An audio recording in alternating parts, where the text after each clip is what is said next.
Pour le groupe UMP, la parole est à Monsieur Hervé Guémard.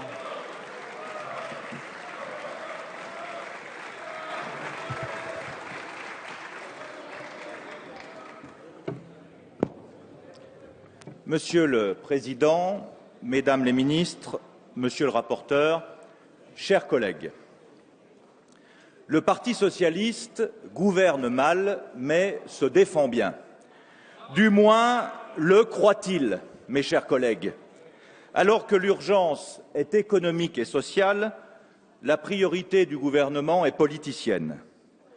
Plutôt que lutter contre le chômage, il supprime le conseiller territorial, qui est le seul moyen de mettre de la cohérence entre les départements et les régions, dans notre pays où il y a déjà trop d'élus territoriaux. Mais il faut bien satisfaire les clientèles et rassasier les appétits des alliés encombrants. Plutôt que réformer réellement l'éducation, il crée un mode de scrutin baroque pour les élections cantonales auquel personne ne comprend rien. Plutôt que réformer les retraites, il crée une nouvelle catégorie d'élus dans les métropoles à côté des représentants des communes. C'est en fait le retour inattendu au double collège que le Parti socialiste avait naguère inventé en Algérie sous la 4e République. Plutôt que sauver l'hôpital ruiné par les 35 heures, il réforme le mode de scrutin des élections sénatoriales comme s'il n'y avait rien de mieux à faire en ce moment.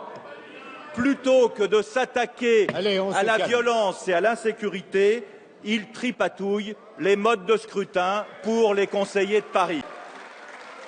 Mes chers collègues, dans ce projet de loi, il y a l'apparence, mais il y a surtout la réalité. L'apparence, c'est un texte obscur, bouffi de truisme, saturé de redondance, gargarisé de lieux communs, bref, le contraire de la loi claire, écrite en français, que nous aimons élaborer. C'est un texte qui, certes, prétend vouloir affirmer les métropoles. Fort bien.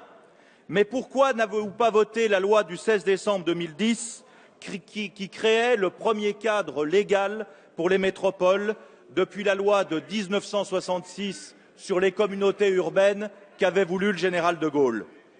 C'est un texte hypocrite, mes chers collègues, car vous exonérez des règles du cumul des mandats que vous venez de voter les élus métropolitains. Ainsi, un président de métropole pourrait très bien être aussi président de région. C'est enfin un texte ni fait ni à faire, car il traite aussi par raccro des compétences des régions, alors que nous pensions que c'était l'objet d'un futur projet de loi. Voilà pour les apparences, mais il y a les réalités. La réalité, c'est que ce texte est le produit de coups de force législatifs entre chiens et loups de la part du gouvernement. Des dispositions capitales n'ont cessé d'être rajoutées au fil de l'eau par le gouvernement. C'est le contraire d'une bonne méthode d'élaboration de la loi. La réalité, c'est que le gouvernement met en coupe réglée les collectivités territoriales. Pendant tout un quinquennat, nous avons entendu les indignations vertueuses, les vœux votés par les conseils municipaux, généraux, régionaux, dénonçant la recentralisation et l'étranglement budgétaire, alors que nous avons sauvegardé pendant 5 ans les dotations pour les collectivités locales. Vous les baisserez de 10% en 2014 et 2015. La loi Peillon impose des charges indues aux collectivités. Alors, je vous en prie, un peu de cohérence.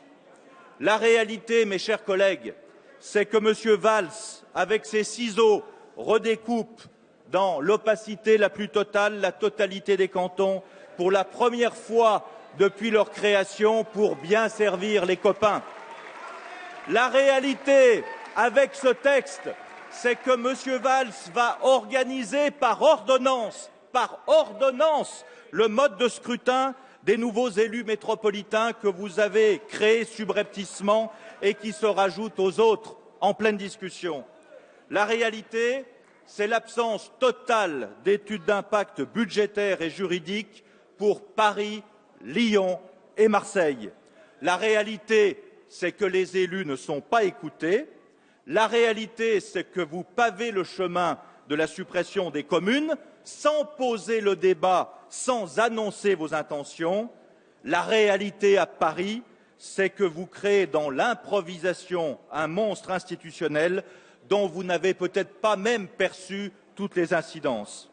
Mes chers collègues, parce que nous refusons la caporalisation du Parlement, parce que nous aspirons à une réforme territoriale démocratique qui clarifie les compétences et fasse baisser la pression fiscale pour les contribuables, parce que nous refusons l'abandon des territoires ruraux et malgré l'estime que nous vous portons, mesdames les ministres, le groupe UMP votera résolument contre cette loi. Merci, Monsieur Guémard.